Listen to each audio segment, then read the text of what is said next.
오늘은 3월 17일 월요일입니다. 오늘 우리 주신 하나님 말씀 누가복음 16장 1절부터 보겠습니다. 또한 제자들에게 이르시되 어떤 부자에게 청지기가 있는데 그가 그 주인의 소유를 낭비한다는 말이 그 주인에게 들린지라. 주인이 그를 불러 이르되 내가 네게 대하여 들은 이 말이 어찌 됨이냐. 내가 보던 일을 세마라. 청지기 직무를 계속하지 못하리라 하니. 오늘 말씀에 부자에게 청지기가 있다. 청지기는 주인의 재산을 맡아서 관리하는 사람이죠. 그런데 이 사람이 주인의 소유를 낭비한다. 이렇게 해서는 안 되는 것이죠. 주인의 것이기 때문에. 그래서 그 주인이 불러가지고 이제 내가 보던 일을 셈하고 그리고 너는 해고됐다. 파이어, 셈하고 해고된다. 이렇게 주인이 심판하는 것입니다. 자, 이것은 우리가 이 땅에서 하나님께서 우리에게 맡겨주신 시간, 그리고 재물, 건강, 또 일, 이 모든 것들은 하나님의 소유지요. 그리고 하나님의 것을 우리가 맡아서 잠깐 관리하는 청지기. 우리는 총무 사장이 아닙니다. 우리가 착각하면 안 돼요. 우리가 이 땅에 내 것은 없지요. 다 주님의 소유이고 하나님이 주신 그 시간, 우리가 삶의 시간도 우리가 정할 수 없습니다. 오늘 밤이라도 우리가 하나님 부르시면 가야 돼요. 그 어리석은 부자 얘기 나오잖아요. 창고를 짓고 거대하게 짓고 비축하고 어마어마한 계획을 세워도 오늘 밤에 내가 내 영혼을 찾을 것이다. 그러니까 우리가 겸손해야 됩니다. 오늘 밤이라도 우리가 천국 갈 수 있다는 것이죠. 그 마음으로, 그 총무의 마음으로 우리가 이 땅의 삶을 살아가야 됩니다. 그렇지 않냐고 낭비했다. 그러니까 시간도 마음대로 자기 마음대로 쾌락과 탕기를 써버리고 재물도 자기 유익을 위해 써버리고 주인의 것을 점점 탕진하는 이런 사람입니다. 그래서 이제 너는 끝났다. 주인이 이렇게 선포하는 것이죠. 우리가 이 땅에서 이 청지기 일을 온전하게 하지 못하면은 우리도 이 일을 더 이상 할 수 없는 해고될 수 있다는 것을 주님이 말씀하시죠. 4절부터 내가 할 일을 알았도다. 이렇게 하면 직분을 빼앗긴 후에 사람들이 나를 자기 집으로 영접하리라. 주인에게 빚진 자를 일일이 불러다가 먼저 온 자에게 이르되 내가 내 주인에게 얼마나 빚졌느냐. 기름 100마리니이다. 여기 내 증서를 가지고 빨리 앉아 50이라 쓰라. 넌 얼마나 빚졌느냐. 밀 100석이니이다. 내 증서를 가지고 80이라 쓰라. 주인이 이 옳지 않은 청지기가 이를 지혜있게 하였으므로 칭찬하였으니 이 세대의 아들들이 자기 시대에 있어서는 빛의 아들들보다 지혜롭다. 이 어리석은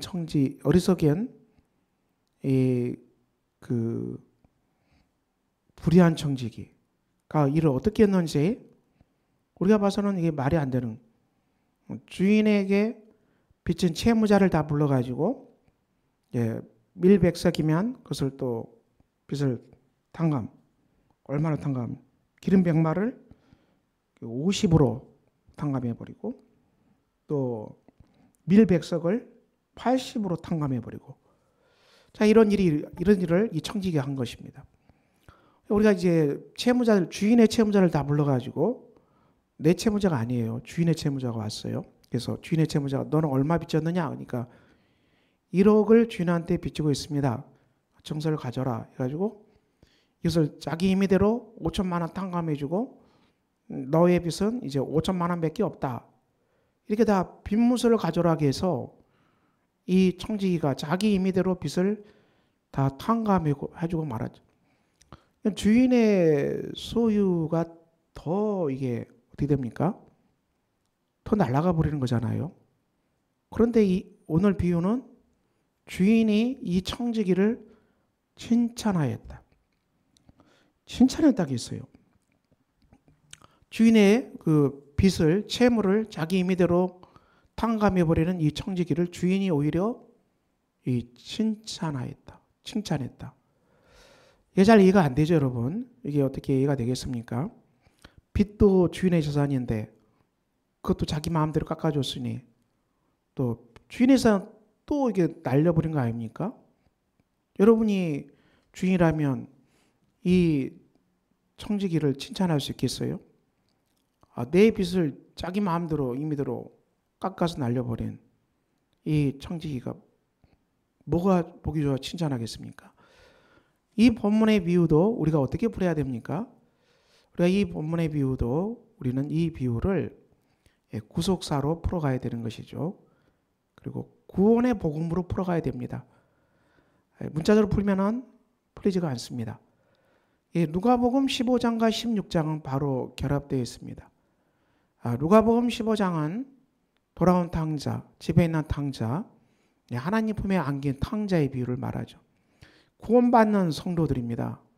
우리가 하나님께 돌아와서 제사함 받고 영생을 얻었고 이제는 마지막 날에도 다시 살아나는 이 놀라운 부활의 소망을 가지고 있는 성도들이죠. 근데 이 성도들이 어떻게 살아가냐에 대해서 누가복음 16장 처음에 나온 비유가 불의한 청지기의 비유죠. 오늘 비유에서 이 청지기 일을 더 이상 할 수 없다. 해고되는 것이죠. 우리가 해고를 어떻게 생각할 수 있겠습니까? 물론 이 땅에서 우리가 직장에서 해고될 수 있겠지만 우리에게 있어서 영원한 해고는 죽는 날입니다. 죽는 날이 다가오고 있다는 것이죠. 주님은 이 죽음을 염두에 두고 하신 말씀입니다. 우리가 이 죽음을 염두에 두고 이 죽음은 해고, 이 땅에서 해고되는 것이죠. 근데 우리가 오늘 청지기가 이 해고된 이후의 삶을 준비하잖아요. 그래서 빚을 탕감해 줌으로 말미암아 탕감해 준 그 사람이 내가 해고되더라도 나를 보호할 수 있는 보호할 것이다. 내가 그 엄청난 빚을 탕감해 줬으니까 빚을 탕감해 준 그 사람들이 내가 해고되더라도 나를 보호할 것이다. 남을 것이다. 이걸 생각하는 것이죠. 오늘 본문 비유는 무엇을 말합니까? 우리가 이 땅에서 해고되는 날, 죽음에 이르는 순간, 죽음에 이르는 순간에 남아있는 것이 무엇이냐는 얘기죠. 남아있는 것. 우리 손에 무엇이 남아있겠냐는 얘기죠. 이것을 말씀합니다. 솔로몬은 다 헛되다고 그랬었대요. 그렇지만 하나님을 경외하고 명령을 지키는 것만이 공허하지 않을 것이다. 이렇게 말했거든요.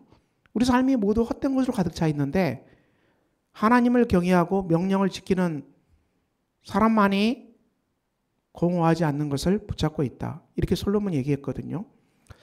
예수님도 우리가 죽음 앞에 서게 되면 우리가 오늘 죽는다고 생각해 봤을 때 그럼 내가 일생 동안 그렇게 수고하고 애쓰고 땀 흘리고 잠 못 자고 노력하고 희생하고 정말 온갖 것을 다 했는데 죽음 앞에서 무너지지 않는 집, 죽음 앞에서 남아있는 집, 죽음 앞에서도 견고하게 세워져 있는 집이 무엇이냐를 주님이 묻고 계십니다.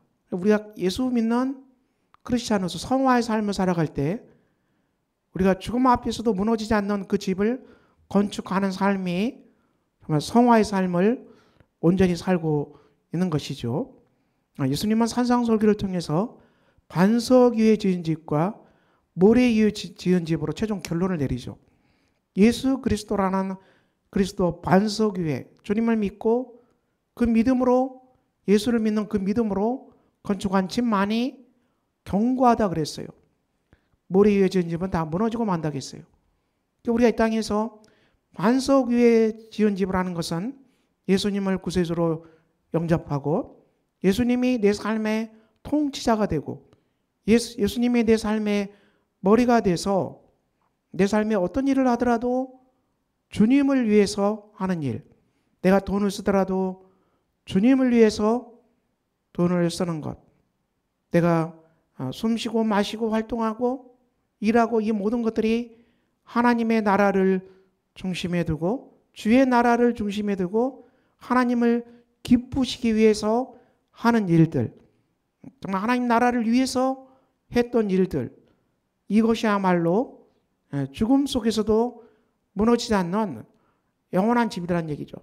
그렇지만 내 욕심을 채우기 위해서 한 일, 또 내 명예를 드러내기 위해서 한 일, 또 내가 높이 들림을 받기 위해서 하는 일, 또 내 명예를 생각해서 하는 일, 내가 높은 자리에 가고 싶다 하는 일, 또 내 쾌락과 정욕을 충족하기 위해서 하는 일들, 이런 일들은 정말 다 부질없는 일, 죽음을 앞에서 다 불태워져 버릴 지푸라기 같은 일들, 다 공허해서 다 사라져버리는 일들, 이제 그런 일들이 되고 만다는 것입니다.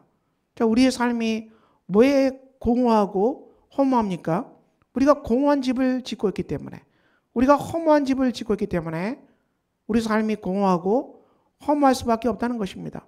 하나님 나라를 건축하지 아니하고 예수 그리스도의 반석 속에서 영원한 집을 건축하지 아니하고 우리의 시간과 재물이 온통 내 욕심, 내 만족, 내 쾌락, 내 정욕을 위해서 다 소비될수록 정말 공허한 인생, 허무한 인생이 되고 말 것이다. 이것은 다 불에 태워버릴 지푸라기 같은 인생을 살고 있기 때문에 우리 삶은 계속 이렇게 살아봤자 하나님의 나라에 속한 정말 위대한 것들을 탕진하고 마는 정말 불의한 청지기가 되고 마는 것입니다. 그래서 주님은 재물에 충성하라. 이 말은 재물이 하나님 나라를 위해서 쓰여지는 온전한 도구가 될 것이라고 말씀하고 있죠. 그래서 이 재물을 사용해서 전도하라. 재물을 사용해서 이웃을 돕고 재물을 사용해서 우리가 주위에 예수님 모르는 사람을 전도하는데 너의 재물을 사용하라. 정말 그 재물이 값진 재물이다. 귀한 재물이다. 이렇게 주님은 말씀하고 있습니다. 우리 인생에 정말 남는 것이 무엇일까요? 우리 인생에 정말 남는 것은 나의 만족을 위해서, 나의 명예를 위해서, 내가 높아지는 걸 위해서, 내 교만을 위해서, 내 쾌락을 위해서 살았던 삶의 흔적들은 정말 공허한 바람처럼, 솔로몬이 말한 것처럼 정말 그렇게 다 허무한 것이요 공허한 것들이요, 그것은 바람을 잡는 것처럼 잡히지 않는 공허한 것들이 되고 만다는 것이죠. 오직 예수 그리스도를 위해서 반석 위에 집을 짓고 있는 사람, 바로 하나님 나라를 위해서 오늘도 먹고 마시고 하나님 나라를 위해서 일하고 하나님 나라를 위해서 내 재물을 사용하고 하나님 나라를 위해서 주님 앞에 충성하고 살아가는 사람들, 이 사람들이야말로 영원한 집을 건축하기 때문에 무너지지 않는 집을 건축하는 복된 사람들입니다. 오늘도 우리가 이런 복된 삶을 살아가는 아름다운 날이 되시기를 예수 그리스도의 이름으로 축원합니다. 기도하겠습니다. 아버지 하나님, 오늘도 복된 날입니다. 주께서 말씀하신 대로 우리가 영원한 하나님 나라의 집을 짓는 복된 우리가 되게 하여 주시옵소서. 예수 그리스도의 이름으로 기도합니다. 아멘.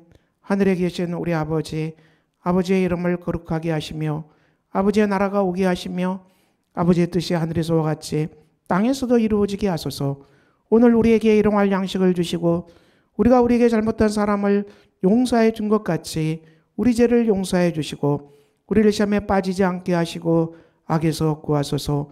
나라와 권능과 영광이 영원히 아버지의 것입니다. 아멘.